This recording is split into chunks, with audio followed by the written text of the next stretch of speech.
राणा सांगा विवाद की हम बात करेंगे क्योंकि अब इसमें ओवैसी की एंट्री हो चुकी है। एआईएमआईएम के चीफ हैं ओवैसी और उन्होंने विवादों में घिरे रामजीलाल सुमन के बयान को फिर से दोहराया है। असदुद्दीन ओवैसी ने कहा है कि बाबर को राणा सांगा और इब्राहिम लोधी के भाई ने बुलाया था, बाद में बाबर की नीयत बदल गई और वो यहां से वापस नहीं गया।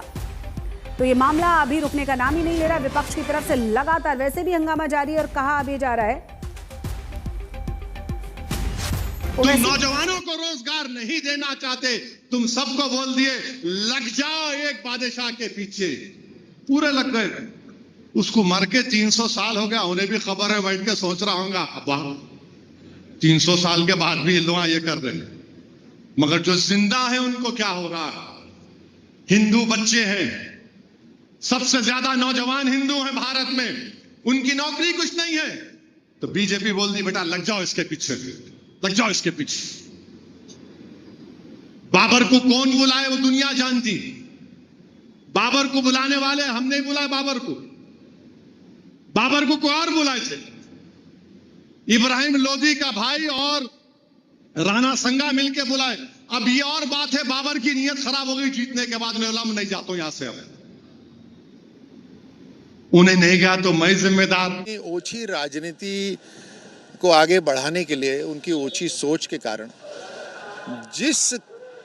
जिन लोगों के बलिदान की वजह से आज वो स्वतंत्र होकर बोल पा रहे हैं, जिन योद्धाओं के बलिदान की वजह से हमारा सनातन, हमारी संस्कृति, हमारी परंपरा, हमारा लोकतंत्र आज जिंदा है, उन्हीं लोगों, उसी आज़ादी को लेकर ऐसे योद्धाओं का अपमान कर रहे हैं अपनी ओछी राजनीति को लेकर। ये बहुत ही दुख की बात है, लेकिन इसका आज के नौजवान, आज की नारी शक्ति लोकतांत्रिक तरीके से और कानून से जवाब देगी।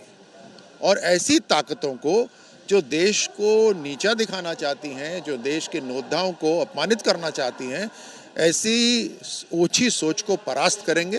उनका इस तरह से अपमान करना, आए दिन कोई ना कोई इस तरह से एजेंडा चलाना और देश में ये प्रतिक्रिया लाना, ये क्रोध की और ये एक मन मुटाव की और काटने की या बंटवारा करने की ये जो भावना हमेशा लाते रहना, ये बहुत ही गलत बात है। और मुझे लगता है कि जिन लोगों ने किया है उनको उनका ड्यू देना चाहिए। और यहाँ ये कहीं नहीं लिखा कि उन्होंने किसी तरह का कोई देशद्रोह किया, ये कहीं नहीं लिखा कि कोई हिस्टोरिकल इसका कोई फैक्ट नहीं है। तो प्लीज़ इस तरह की बातों से रिफ्रेन करें। और हमारे क्षत्रिय समाज ने बहुत खून दिया है इस देश के लिए, तो उसका भी मान रखें। और आपको ये भी बता दें कि बयान से विवादों में घिरे समाजवादी पार्टी के सांसद रामजीलाल सुमन टकराव के मूड में आ चुके हैं। घर पर हमले को साजिश बताते हुए उन्होंने न सिर्फ यूपी सरकार पर हमला बोला है, बल्कि हमलावरों से खुद निपट लेने की बात भी कही है। जनतंत्र में आप जो कुछ बात करते हैं, ये आवश्यक नहीं है कि सभी लोग आपकी बात से इत्तेफाक करते हों, सहमत हों, लेकिन जनतंत्र में अधिकार है विरोध की अभिव्यक्ति के। प्रदर्शन कर सकते हैं, आप धरना दे सकते हैं, अखबारों में समाचार दे सकते हैं, जो जनतंत्र में अधिकार हैं उनका इस्तेमाल सकते हैं। ये तो विशुद्ध गुंडई है, लफंगईगिरी है, ये तो अवांछनीय तत्वों का हमला है मेरे घर पे, मेरे परिवार पे, हमें नेस्त नाबूद करने का ये व्यवस्थित प्रयास है, जंगल राज है।